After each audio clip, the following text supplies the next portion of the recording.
ओम नमो भगवते वासुदेवाय। ओम नमो भगवते वासुदेवाय। ओम नमो भगवते वासुदेवाय। नारायणं नमस्कृत्यं नरं चैव नरोत्तमं देवीं सरस्वतीं व्यासं ततो जयमुदीरयेत्।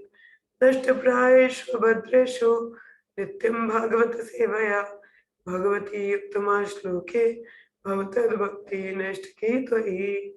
मम ज्ञानतिमिरान्धस्य ज्ञानञ्जनशलाकया चक्षुरुन्मिलितं येन तस्मै श्रीगुरुवे नमः।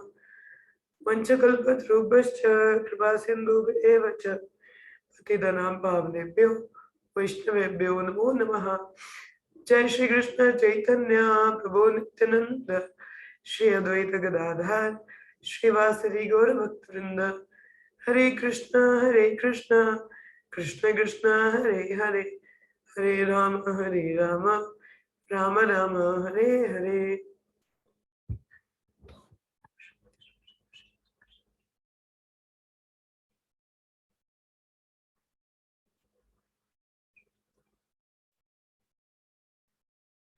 खम करोति वाचालं पंगुलं गिरते गिरिं यत्कृपातमहं वन्दे श्रीगुरुदिनतारिणं परमानन्दमाधवं। हरे कृष्ण। हम लोग पढ़ रहे हैं प्रथम स्कंद के 18वें अध्याय का श्लोक संख्या 24 और 25।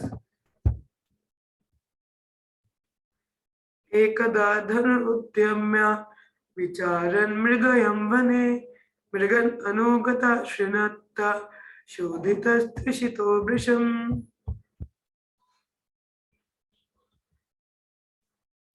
जलाशयम् अचक्षना प्रविवेश तम् आश्रमं ददर्श मुनिम् आसीनम्।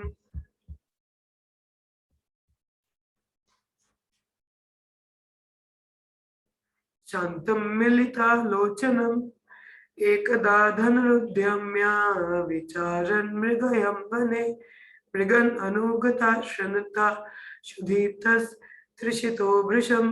जलाशयम् अचक्षाना प्रविवेश तम् आश्रमं तादर्श मुनिम् आसीनं शान्तं मिलितालोचनम्। मिनल श्लोक पढ़ो। एकदा धनुरुद्यम्य विचरन् मृगयं वने मृगम् अनुगता शृण्वता क्षुधितस्त्रिशितो वृषम्। जलाशयम् अचक्षाना प्रविवेश तम् आश्रमं दादर्श मुनिम् आसीनं सन्तं मिलितालोचनम्। नेक्स्ट।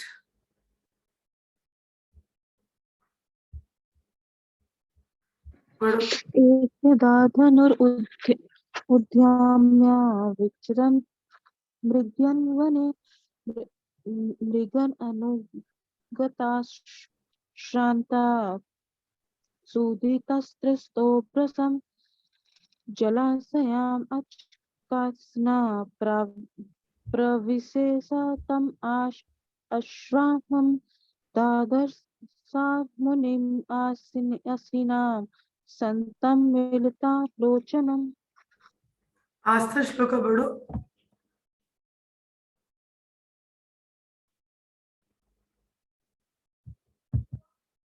आस्था।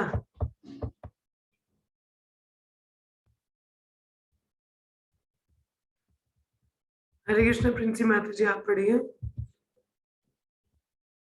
हरे कृष्ण। एकदा धनु अदम्य विचरन् मृगान् वेनिन् मृगान् अनुगता सर्वन्तो शान्ताय शुद्धा शरणाय वृषमम्।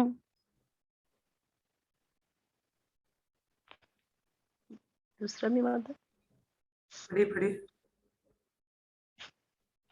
जलाशय मचाक्षना प्रविवेश तमाश वृषाहितम् आश्रम दादर्शः मुनिनं आशनमहं संतानं मिलितं लोचनं सहिनं। धन्यवाद। कोमल श्लोका पढ़ो।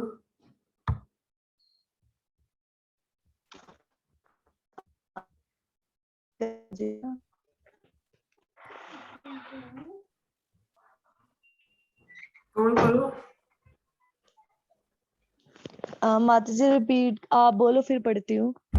एकदा धनुरुद्यम्य विचारन् मृगयं वने मृगन् अनुगता शन्ता शोधितस्त्रिशितो वृषं जलाशयम् अचक्षान प्रविवेश तम् आश्रमं तादर्श मुनिमाशिनं शन्तं मिलितालोचनं। पढ़ो। एकादनुदर उद्यामा विचर्मा मार्गवाना मर्गाननुगस्ता सरताना शुस्तास्त्रिस्तो आश्रम जलास्यम् अस्कसना प्रवेशब्दम् आश्रमं दाद्रस्मनुमम् आशिनं संतं मिलतं लोचनम्। हाँ ठीक है आज।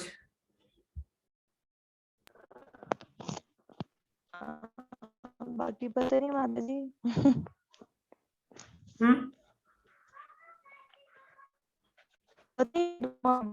वो नानी के पास गए हुए हैं, तो बाकी दीदी पत्नी कहाँ है। अच्छा, प्रिया माता जी कहाँ है? वो मैं नीचे हूँ, वो पत्नी अपने रूम में थी शायद। सोई है वो? नहीं, उठ गई होगी। चलिए, translation and purport by Shri Prabhupada पढ़ते हैं हम लोग। तो once upon a time, Maharaj Parikshit, while engaged in hunting in the forest with bow and arrows, became extremely fatigued, hungry, and thirsty. While following the stags, while searching for a reservoir of water, he entered the hermitage of the well-known Shamika Rishi and saw the sage sitting silently with closed eyes. तो हम लोग क्या पढ़ने वाले हैं? इस chapter का नाम क्या है?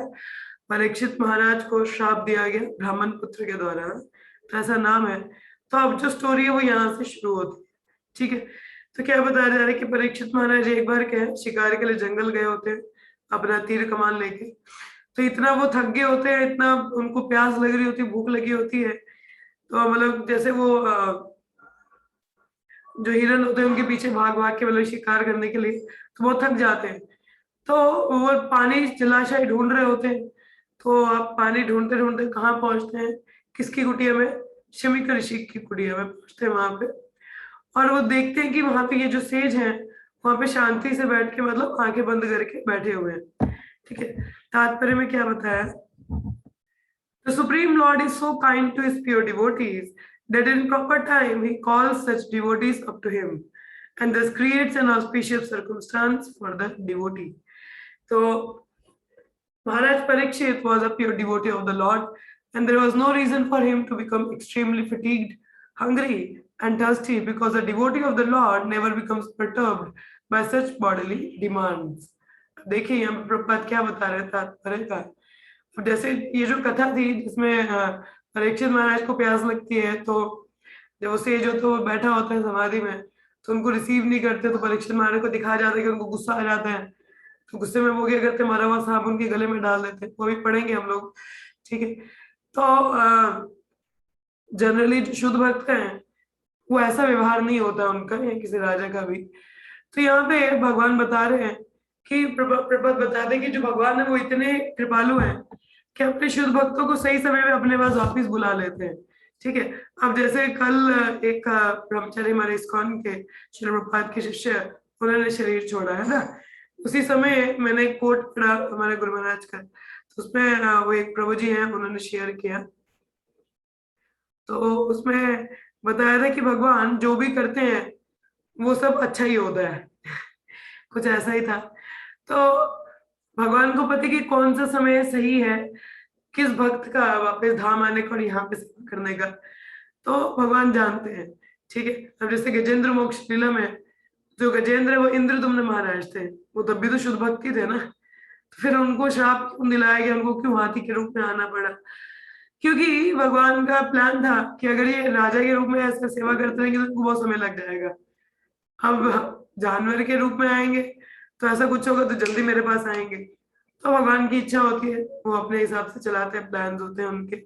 तो वही प्रभुपाद यहाँ पे बता रहे हैं कि supreme lord is so kind to his pure devotee, कि भगवान इतने कृपालु होते हैं कि अपने शुद्ध भक्तों के प्रति, कि जब सही समय आता है तो अपने भक्त को अपने पास बुला लेते हैं। और उसके लिए एक क्या होता है, एक सर्कमस्टांस, एक ऐसी सिचुएशन को क्रिएट करते हैं कि वो भक्त वापस आ सके। हाँ, तो जैसे बोले कि महाराज परीक्षित तो शुद्ध भक्त थे, आप बोले कि वो इतनी जल्दी परटर्ब्ड, बोले डिस्टर्ब हो जाएंगे, उनको भूख लगी है, प्यास लगी है, तो ये पॉसिबल नहीं है कि बॉडीली डिमांड से शुद्ध भक्त ऐसे डिस्टर्ब हो जाए। नहीं, शारीरिक जो हमारी डिमांड्स होती है उनसे डिस्टर्ब नहीं होते हैं। तो क्या लिखा है, but by the desire of the Lord, even such a devotee can become apparently fatigued and thirsty, just to create a situation favorable for his renunciation of worldly activities.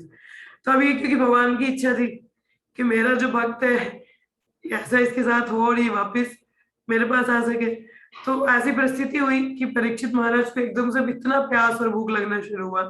हाँ, अब ऐसा होता तो तभी तो भगवत धाम आ पाते ना, कि उनकी भौतिक जगत से विरक्ति हो पाती। So one has to give up all attachment for worldly relations before one is able to go back to Godhead. And thus, when a devotee is too much absorbed in worldly affairs, the Lord create a situation to cause indifference.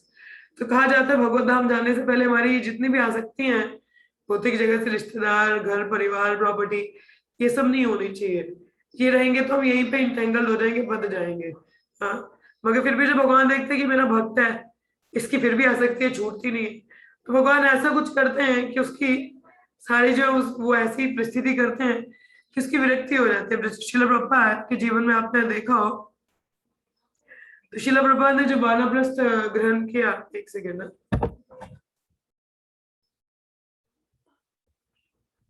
Srila Prabhupada ji ने जो वानप्रस्थ ले लिया था, तो भक्ति सिद्धांत सरस्वती ठाकुर बार बार उनके सपने में आते थे, कहते कि संन्यास ले लो, संन्यास ले लो, प्रचार करो, संन्यास ले लो।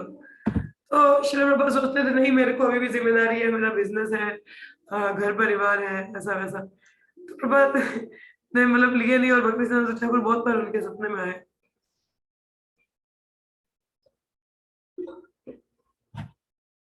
उस समय क्या प्रभुपाद ने प्रचार शुरू कर दिया था झांसी में, लीग ऑफ द डिवोटीज के नाम से, तो ऐसा कुछ खोला था और वहां पे प्रचार प्रसार शुरू कर दिया था, और उनका बिजनेस इलाहाबाद में था।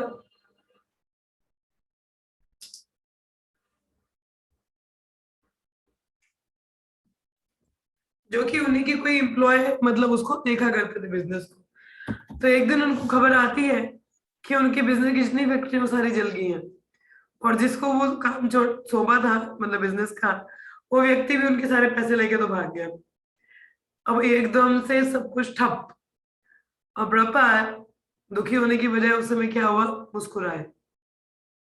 उनने शास्त्र में श्लोक पढ़ा भागवत में कि जो मेरे भक्त शुद्ध तो होते हैं, सेवा करते हैं, मगर फिर भी कुछ कुछ आसक्ति अपनी छोड़ते नहीं है, तो मैं कुछ ऐसा करता हूँ कि जिससे मैं उनकी वो सारी चीजें वापस ले सकूं और ये पूर्णतः मुझको शरणागत हो सके। तब प्रभुपाद क्या हुआ, खुश हो गए, नहीं चलो फाइनली बिजनेस थिंग खत्म, अब बिजनेस खत्म, अब पूर्णतः भगवान को शरणागत करना है। तो इस तरीके से भक्त के जीवन में जो भी होता है, खासकर शुद्ध भक्तों के जीवन में, तो सारा भगवान की कृपा से ही होता है।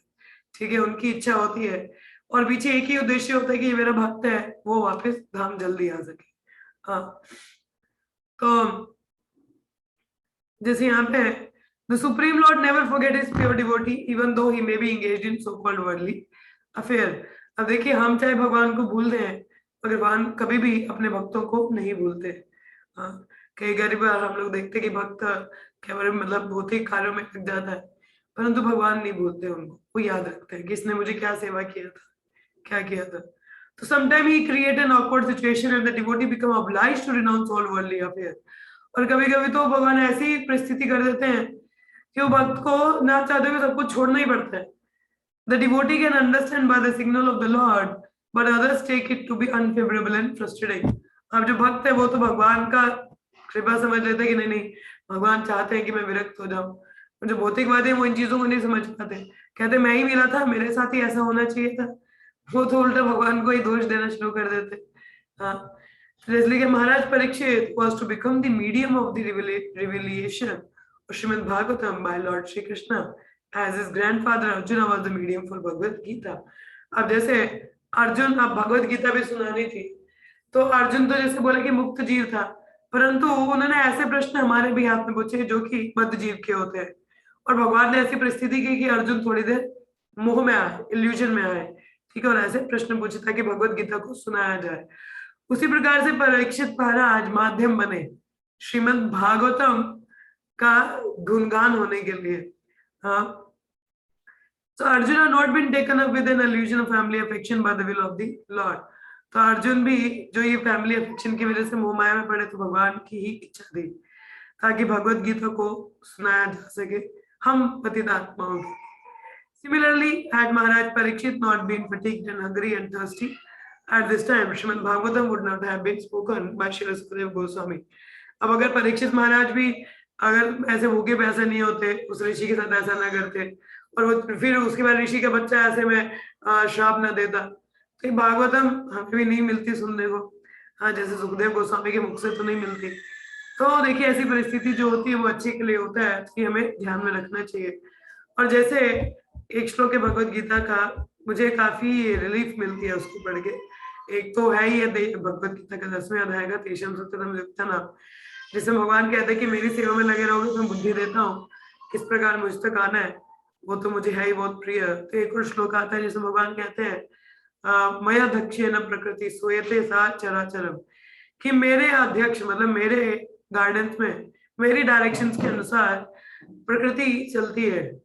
अब चाहे वो स्पिरिचुअल हो, आध्यात्मिक हो, ये सब मेरी इच्छा के अनुसार चलता है, तो उससे मुझे काफी शांति मिलती है। कभी जीवन में कुछ थोड़ा उतार चढ़ाव रहता है, फिर सोचती ये तो भगवान की इच्छा होगी, या उन्हीं का ही कुछ रहा होगा कि ऐसा हो रहा है कुछ। तो मतलब वो उनका हाथ पीछे, हर चीज के पीछे उनका हाथ देखने में मदद हो जाता है, क्योंकि पड़ा है भगवान भक्तों का संग है। तो उस सिचुएशन में भी हम शांति से रह के सेवा करने में निपुण हो पाते हैं, यदि हमें इतना सा ज्ञान हो कि सब कुछ भगवान की इच्छा से होता है, तो और जो हो रहा है वो अच्छे के लिए ही हो रहा है, ठीक है। तो जैसे Srimad Bhagavatam would not have been spoken by Srila Sukadeva Goswami, the prime authority of Srimad Bhagavatam. So this is a prelude to the circumstances under which Srimad Bhagavatam was spoken for the benefit of all concerned. The prelude therefore began with the word once upon a time.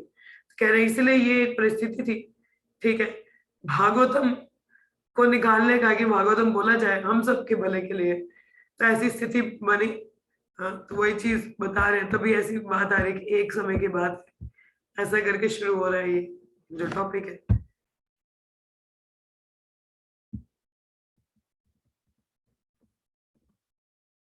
प्रतिरुद्धेन्द्रिया प्राणा मनोबुद्धिम उपारतम स्थानात्रयत् परम प्राप्तम ब्रह्मभूतम अविक्रियम। The Muni's sense organ, breath, mind and intelligence were all restrained from material activities, and he was situated in a trance apart from the three: wakefulness, dream and consciousness, having achieved a transcendental position quantitatively equal with the supreme absolute. अब ये जो stage है, शमीका ऋषि जो बैठे हैं समाधि में, तो इनका जो इंद्रियां, मन, बुद्धि, हाँ, जो कार्यकलाप है इंद्रियों द्वारा, वो क्या है, ट्रांस में है, वो समाधि में पूर्णता भगवान के मतलब एक दिव्य पोजीशन पे है वो, ऐसा बताया जा रहा है यहाँ पे शमीका ऋषि के बारे में, कि पूर्णता वो ऑब्जर्व होते हैं, हाँ, अपने मन बुद्धि इंद्रियों से क्या है, पूर्णता भगवान पे चिंतन कर रहे होते हैं। तात्पर्य बताते हैं, it appeared that the Muni in whose hermitage the king entered was in a yogic trance. तो कौन से ट्रांस में, यहाँ पे योगिक, जैसे योगी पूर्णता हृदय में जो महाविष्णु उन पे पूरा चिंतन करता है, उस प्रकार से। हाँ, the transcendental position is attained by three processes, namely the process of ज्ञान, yoga और factual realization of trance by manipulation of psychological, physiological functions of the body. So the most approved process of bhakti yoga, the engagement of senses in the devotional service of the Lord. तो देखिए 3 प्रकार से हम दिव्य जो स्थिति है, position, उसको attain कर सकते हैं। पहला ज्ञान मार्ग से, ठीक है, ज्ञान अर्जित करके, जैसे हमारे मायावादी होते हैं, ठीक है, वो ज्ञानी में गिने जाते हैं, ब्रह्म ज्योति देखे जाते हैं। उसको योगी परमात्मा पे विचार करते हैं, योगा पोस्चर्स करते हैं, इस तरीके से उनको सिद्धि प्राप्त होती है। और तीसरे तो हमारे यहाँ जो भक्ति योगी है, ठीक है, जो सबसे उच्चतम श्रेणी है भक्ति योगी की, क्योंकि वो अपनी सभी इंद्रिय भगवान की सेवा में लगाते हैं, उनको आर्टिफिशियली रोकने का प्रयास नहीं करते, ठीक है। आगे तात्पर्य प्रभात बताते हैं, It appears that the Muni in his hermitage, the king entered, was in a yogic trance. The transcendental position is attained by 3 processes, namely the process of Gyan, Yoga, or Bhakti Yoga. In Bhagavad Gita also we have the information of the gradual development of the perception of matter to a living entity. Our material mind and body develop from the living entity, the soul, and being influenced by the qualities of matter, we forget our real identity. तो भगवत गीता भी ऐसे steps बता रहा है। अभी तो हमने शुरुआत ही की है। तो भगवत गीता के जो पहले 6 अध्याय वो सारे डिफरेंट योगा सिस्टम के बारे में बताया, कर्म योग, ध्यान योग, ये योग, वो योग, और अंत में 7वें अध्याय से भक्ति योग की बात करते हैं, जो उच्चतम है। तो पहले बाकी प्रोसेस भी देख लेते हैं, बोलते चलो ये भी देख लो, ये भी होता है कुछ, मगर उनसे अल्टीमेट परफेक्शन अटेन नहीं होती, ठीक है। सबसे सरल और आसान तरीका क्या है? भक्ति योग का। यहाँ क्या लिखा है? Our material mind and body develop from the living entity, the soul, and being influenced by 3 qualities of matter, we forget our real identity. तो हमारा जो मन है या जो शरीर है, ठीक है, वो क्या है? हमारा जो मन और आत्मा, स्पेशली चेतना, वो 3 गुणों के प्रभाव में रहती है, उनका इफेक्ट रहता ही रहता है, ठीक है। और इतना रहता है कि हम अपना अस्तित्व भूल जाते हैं, अपना रियल कॉन्स्टिट्यूशन पोजीशन भूल जाते हैं कि भगवान के दास हैं, और यहाँ के क्या सोचना शुरू कर देते हैं, हम तो मालिक हैं, ठीक है। तो जो ज्ञान प्रोसेस है, theoretically speculates about the reality of the soul. तो ज्ञान क्या है कि अपने मन से मनन करते हैं, अच्छा आत्मा का क्या पोजीशन है, तो मन से मतलब गेसिंग करना, ये स्पेकुलेट करना, ठीक है। तो bhakti yoga actually engages the spirit soul in activities, और भक्ति योग तो सीधा ही सेवा में लगा देते हैं। हाँ, the perception of matter is transcended to still subtler state of the senses. The senses are transcended to subtler mind, and then to breathing activity and gradually to intelligence.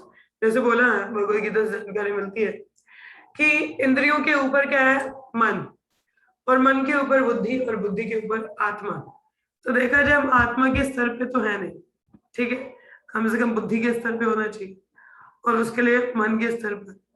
तो मन के नीचे हमारा फिर क्या है? मन और बुद्धि, कम से कम ये तो तीव्र होनी चाहिए, भगवान पे लगनी चाहिए। तो इसके लिए हमें क्या बोला यहाँ पे?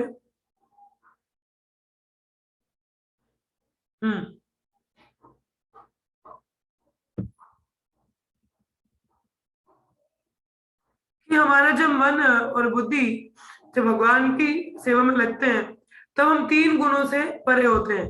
नहीं तो क्या होता है? हम 3 गुणों के अधीन रहते हैं। तो हमें जो मन और बुद्धि है, इसको 3 गुणों के प्रभाव से परे निकालना है।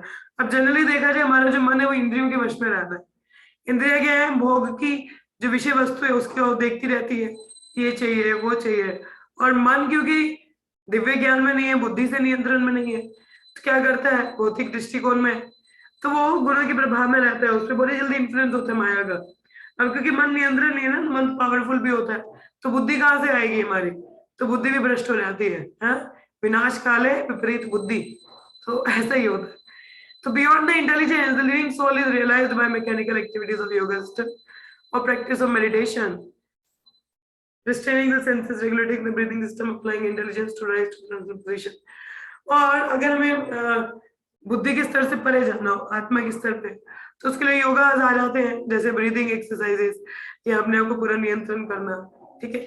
तो this trance stops all material activities of body. तो इस तरीके से जो योगी पूर्ण अपने आप को नियंत्रण करके भगवान पे एकचित होता है, तो व्यक्ति इन बॉडी, अपने शरीर के शारीरिक स्तर के ऊपर उठ जाता है, और राजा ने, परीक्षित महाराज ने ऐसा देखा कि मुनि ऐसी स्थिति में, and he also so the मुनि एज फॉलोज, और कुछ और भी देखा।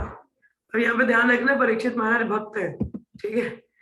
अब जो भक्त है वो किसी को कष्ट नहीं बन जाता, स्पेशली अगर वो भगवान के ध्यान में है तो क्या लिखा है यहाँ पे, विपार कीर्णा जत्तचम रवने जनेन च विशुषयत् तलुर उदाकम तथा भूतम अयाचता। The sage in meditation was covered by skin of stag, and long compressed hair was carried all over him. The king, whose palate was dry from thirst, asked him for water. अब जो ऋषि है वो कैसे है, जैसे जानवर की जो खाल होती है, डियर स्किन, ठीक है, उसको लपेट के रखा बैठे हैं, उनके बाल जो ऐसे मैटेड होते हैं, जड़े वो जटाएं बन जाती है वैसे बांधे ऊपर। राजा ऐसा देखता है कि तो समाधि में, मगर वो इतना उनको प्यास लग रहा होता है तो वो फाइनली उस ऋषि को बोलते हैं, पानी के लिए बोलते हैं, ठीक है। King being thirsty asked the sage for water. That such a great devotee and king asked for water from a sage, observed it was certainly providential. तो देखिए, अब मैंने क्या बोला कि परीक्षित महाराज के हम भक्त हैं, ठीक है, और यहाँ पे ऋषि के पूर्ण समाधि में है। तो जब भी ऋषिगण समाधि में होते हैं तो कोई व्यक्ति उनको डिस्टर्ब नहीं करता, हाँ, कि ये दे दो, वो कर दो, ऐसा कर दो, नहीं। तो क्योंकि उनको पता है कि ये मतलब समाधि में भगवान के चिंतन में, तो तंग नहीं करना चाहिए। परंतु परीक्षित महाराज का प्रपद बता रहे, इस समय पे इतना प्यास ग्रस्त होना और पानी मांगना, ये भगवान की इच्छा थी, प्रोविडेंशियल, मतलब उनकी इच्छा के अनुसार ही था। Otherwise there was no chance of such a unique happening, नहीं तो ऐसा कुछ हो पॉसिबल ही नहीं, ऐसा क्यों होना था। तो Maharaj Parikshit was thus placed in an awkward position so that gradually Srimad Bhagavatam could be revealed. तो ये बताया कि परीक्षित को ऐसी परिस्थिति में डाला गया कि ताकि श्रीमद् भागवतम को सुनाया जाए।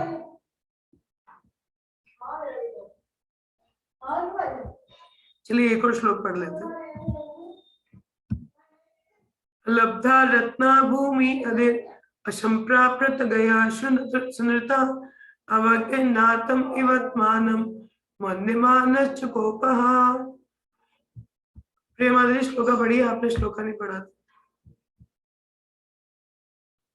हरे कृष्ण। हरे कृष्ण माता जी। अलब्धात्र न भूमि आदिर अस्माप्राप्तर्गया सुतरः अवज्ञात्मा इवात्मनं मन्यमानश्च कोपः। धन्यवाद।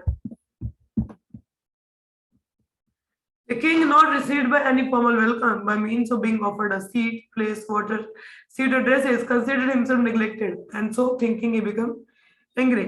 अब देखिए परीक्षित महाराज है, अब राजा है, तो देखते हैं कि मेरा तो कोई स्वागत नहीं है यहाँ पे, बैठने को नहीं पूछा, जगह नहीं पूछा, पानी नहीं पूछा, कोई अच्छे वचनों से कुछ बोला नहीं, तो उनको लगा कि मुझे इग्नोर किया जा रहा है, मुझे क्या देखा नहीं, ऐसे नेग्लेक्ट कर दिया, तो गुस्सा हो गए। हाँ, तात्पर्य में क्या बताते हैं, The law of reception in the codes of Vedic principles state that even if an enemy is received at home, he must be received with all respect. शास्त्र के अनुसार बताया जाता है कि हमारे घर में दुश्मन भी आ जाए ना, तो उसको भी सम्मान से, आदर सम्मान से घर में खातिरदारी करना चाहिए, बुलाना चाहिए। He should not be given a chance to understand that he has come into the house of an enemy. उसको ऐसा मौका ही नहीं आया, ऐसा विचार नहीं आना चाहिए कि वो किसी दुश्मन के घर पे गया, ठीक है। और ये किसी अगर कोई मित्र आ जाए या कोई आपका सखा आ जाए, तो उनको भी ऐसा महसूस नहीं होना चाहिए कि पता नहीं मैं कहाँ ही आ गया, क्यों आया, या नहीं आना चाहिए था, कि इन्होंने तो पूछा ही नहीं, अच्छे से बुला नहीं रहे हैं, तो ऐसा उनके मन में भी विचार नहीं आना चाहिए। So when Lord Krishna, accompanied by Arjuna and Bhima, approached Jarasandha in Magadha, the respectable enemies were given a royal reception by King Jarasandha. आप सबको याद होगा अगर आपने कृष्ण बुक पढ़ी है, तो जरासंध भगवान कृष्ण की ऑपोजिट पार्टी में था। तो जरासंध जब कंस की मृत्यु होती है ना, तो जो उनकी रानियां होती है वो सब जरासंध के पास जाती हैं, उनकी पत्नी, उनकी पुत्रियां होती थी, कहते हैं ऐसा ऐसा हुआ। तो जरासंध और भगवान कृष्ण में 17 बार युद्ध होता है, 17 बार, और 17 बार ही भगवान कृष्ण भाग जाते हैं वहां से। तो इस तरीके से क्या वो लीला है। तो जरासंध मतलब मान लो कि वो भगवान का कोई भक्त नहीं है, उनका दुश्मन है। तो जब उनको मारने के लिए, वो क्योंकि जरासंध को मारना इतना आसान नहीं था, तो उनको मारना भी तो मतलब जैसे जब भगवान युधिष्ठिर महाराज राजसूय यज्ञ कर रहे थे तो उसके लिए एक घोड़े को भेजा गया, ठीक है, मतलब उस समय एक घोड़ा भेजा जाता तो पूरे विश्व में कि अगर वो घोड़ा वापस आ गया तो इसको मतलब जितने भी राजा है उन्होंने युधिष्ठिर महाराज का क्या उनको महाराजा मतलब मान लिया, उनको सम्राट मान लिया और सब उनके अधीन रह के मतलब राज्य करेंगे, इसका मतलब ये होता है। और जहां से घोड़ा वापस ना, इसका मतलब वो राजा चाह रहा है कि नहीं मैं नहीं मानता और वहां पे युद्ध होगा, ठीक है। और वहां पे उस समय में एक ही राजा था, वो था जरासंध, जो कि नहीं मानता था। तो भगवान कृष्ण ने मतलब क्या एक भेष बनाया ब्राह्मण का, भीम अर्जुन और खुद ब्राह्मण बन के, तो कहा जाता है जरासंध के पास। उनको ये पता था कि जरासंध चाहे जो भी है मगर ब्राह्मणों के साथ बहुत ही दयालु है, बहुत दान पुण्य करते हैं उनको। तो ब्राह्मण रूप में जाते हैं, ब्राह्मण रूप में उनसे क्या मांगते हैं, युद्ध मांगते हैं। देखो तो जरासंध भी समझ पाते हैं कि ये लोग ब्राह्मण लोग नहीं है, तो बोलते हैं मैंने वचन दिया तो मैं पूरा करूंगा। तो फिर उस समय हमने देखा कि भीम के साथ लड़ाई होती है जरासंध की, जरासंध मारा जाता है। तो वहां पे जब ये भीम अर्जुन और भगवान कृष्ण जब जरासंध के बाद ऐसा ब्राह्मण किए होते हैं तो जब पता भी चलता है कि दुश्मन है फिर भी बहुत अच्छे से उनको रिसीव करते हैं, बड़े अच्छे से उनका अवगत स्वागत करते हैं। तो लिखा था guest enemy namely Bhima was to fight with Jarasandha yet they were given a grand reception। अब भीम ने तो लड़ना था जरासंध से, फिर भी उनको बहुत धूमधाम से क्या गया, उनका स्वागत किया गया। At night they used to sit down together as friends and guests and in a day they used to fight। जैसे कुरुक्षेत्र की युद्धभूमि में क्या हुआ, मतलब दिन के समय कौरव पांडव आपस में लड़ते थे और जब संध्या काल होती थी तो सब लोग एक दूसरे के टेंट में जा रहे हैं और पूछ रहे हैं कैसे हो क्या है, तो सब लोग ऐसा कर रहे हैं। तो ये जरासंध के समय में भी था। तो मैंने देखो दुश्मनों के भी, अब मेरे राज्य में कोई आए तो बहुत अच्छे से उसका स्वागत करेंगे, ऐसा था, ठीक है। Therefore, to receive a guest, either friend or foe, there is no expense. It is only a question of good manners। तो कहते हैं वो चाहे दुश्मन है, चाहे मित्र है, बंधु है, ये सिर्फ क्या है हमारा आचरण है, हमारा मैटर क्या है कि हमारी कितनी अच्छी शिक्षाएं हैं कि हम कैसे उनके आवभगत स्वागत करें। तो ये बहुत आवश्यक है कि किसी की कंप्लेन नहीं होनी चाहिए, ये तो अपराध होता है, ठीक है। So when Maharaj Parikshit entered the door of Shaunaka Rishi, he did not expect a royal reception by the Rishi because he know that since saints and Rishi are not materially rich man। तो जब परीक्षित महाराज ने अंदर गए थे ऋषि के कुटिया में तो उनको पता था कि शायद मुझे इतना ज्यादा स्वागत तो नहीं होगा, क्योंकि उन्हें पता है कि जो ऋषिगण है ये तो बेचारे रहते हैं अपना पूरा समय भगवान की सेवा में, तो किसी तरीके से हमारा क्या ही सेवा करेंगे यहाँ।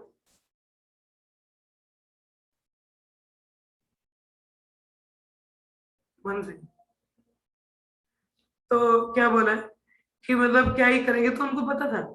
But he never expected at a seat of straw a glass of water and some sweet word would be denied to him. उन्होंने सोचा कि देखिए जिसका जैसा क्षमता है उसी प्रकार से अवगत करना चाहिए। तो उन्होंने बोला था कि ठीक है इतना धूमधाम वाला तो नहीं होगा बट कम से कम बैठने के लिए क्या बोलते हैं मतलब घास का बना हुआ मैट होता है वो तो देंगे, कम से कम पानी तो पूछेंगे, वचनों से तो होगा। देखो गरीब व्यक्ति भी क्यों ना हो, उसके घर भी कोई आ जाए तो कम से कम पानी तो पिला सकता है ना, वो अपने मुख से वैसे वचन तो बोल सकते कि वो बोल रहे कि नहीं नहीं अच्छा है आप आए हैं, स्वागत तो करें, ठीक एटिकेट्स होते हैं। He was not an ordinary guest nor was he an enemy of ऋषि। अब ये ना तो साधारण से कोई गेस्ट है और ना तो ऋषि के कोई दुश्मन, ठीक है, कि इतना भी नहीं उनको पूछा जाए। Therefore the cold reception by Rishi astonished the king greatly। जब देखा ये ऋषि तो मतलब पूरी तरह ही इग्नोर कर दिया तो उनको बुरा लगा। So as a matter of fact, the king was right to get angry with Rishi when he needed a glass of water very badly। तो कहीं ना कहीं ये सही भी है कि उनको गुस्सा भी होना चाहिए, मतलब ऋषि ने एक तो रिसीव नहीं किया और ऊपर से पानी के लिए बोला तो रिसीव नहीं किया। तो ये बोले to become angry in such a grave situation was not unnatural for the king but because the king himself was not less than a great saint his becoming angry in taking action was astonishing. देखिए statement को थोड़ा ध्यान देना, क्या कह रहे हैं प्रभुपाद, कह रहे हैं कि ऐसी परिस्थिति होना गुस्सा होना जायज है। किसी को इतनी प्यास लगी है आप उसको पानी भी नहीं पूछो, कोई इतना दूर आ रहा है, तो जायज है ऐसी सिचुएशन में गुस्सा आना, ठीक है।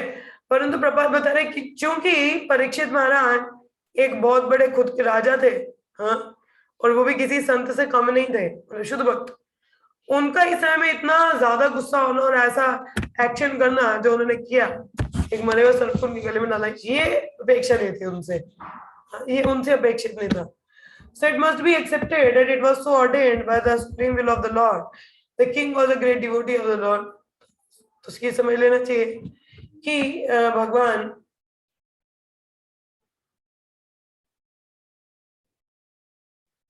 किसे भगवान की इच्छा ही थी कि जो ये राजा इतना बड़ा भक्त होने के बावजूद भी, हाँ, ऐसी परिस्थिति आई कि ये ऐसा कुछ इंसिडेंट हुआ.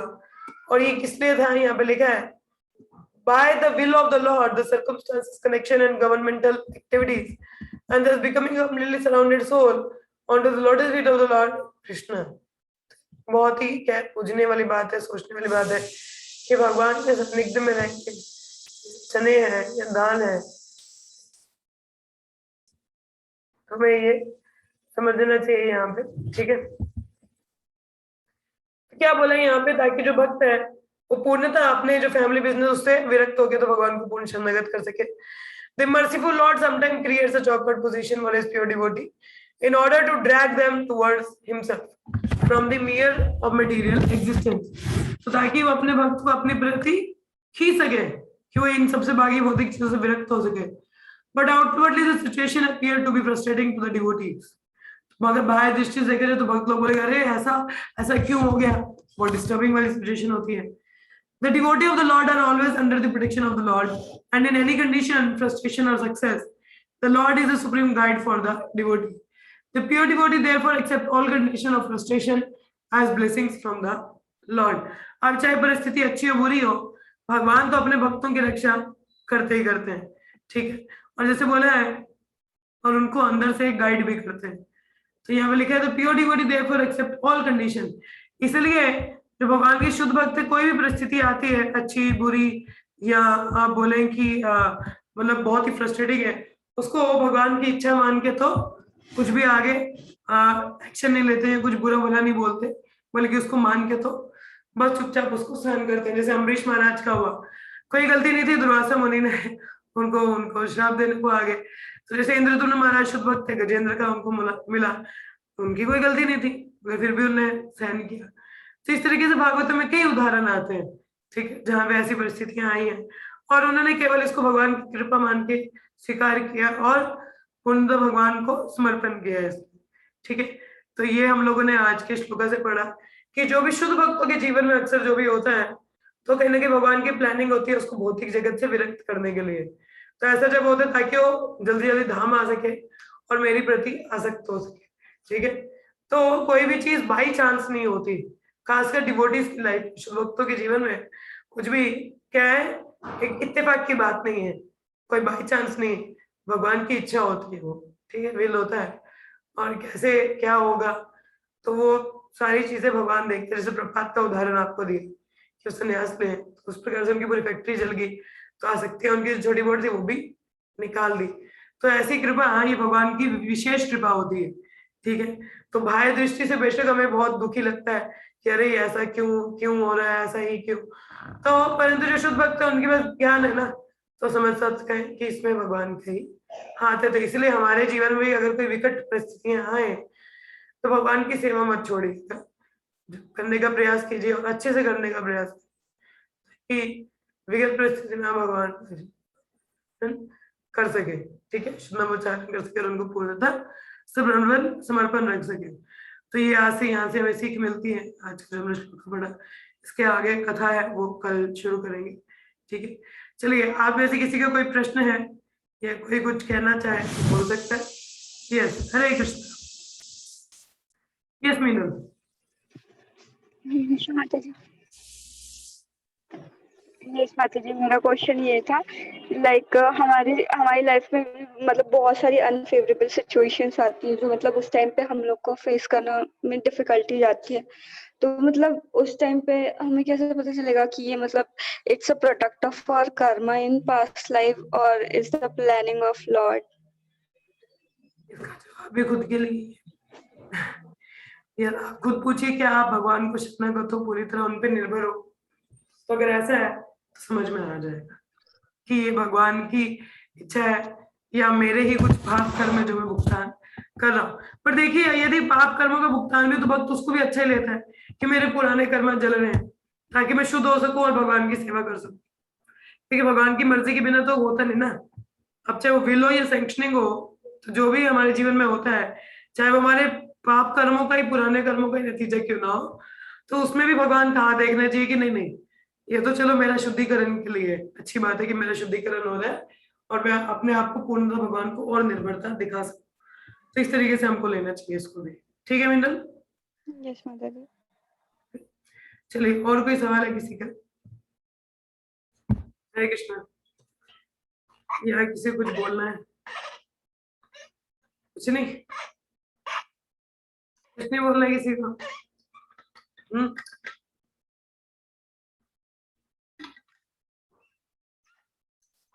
चलिए फिर हम लोग कल आगे इस पे चर्चा करेंगे। ठीक है, आज विराम लेते हैं। 3 बार हरे कृष्ण महामंत्र का उच्चारण करेंगे साथ में। हरे कृष्णा कृष्ण कृष्ण कृष्ण हरे हरे, हरे राम राम राम हरे हरे, हरे कृष्ण कृष्ण कृष्ण हरे हरे, राम हरे राम राम हरे। ग्रंथराज श्रीमद् भागवतम जय, श्री प्रभुपाद की जय, सभी भक्तों की जय। धन्यवाद। तो शाम को मिलते हैं भगवत गीता के सेशन में। हरे कृष्ण एवरीवन।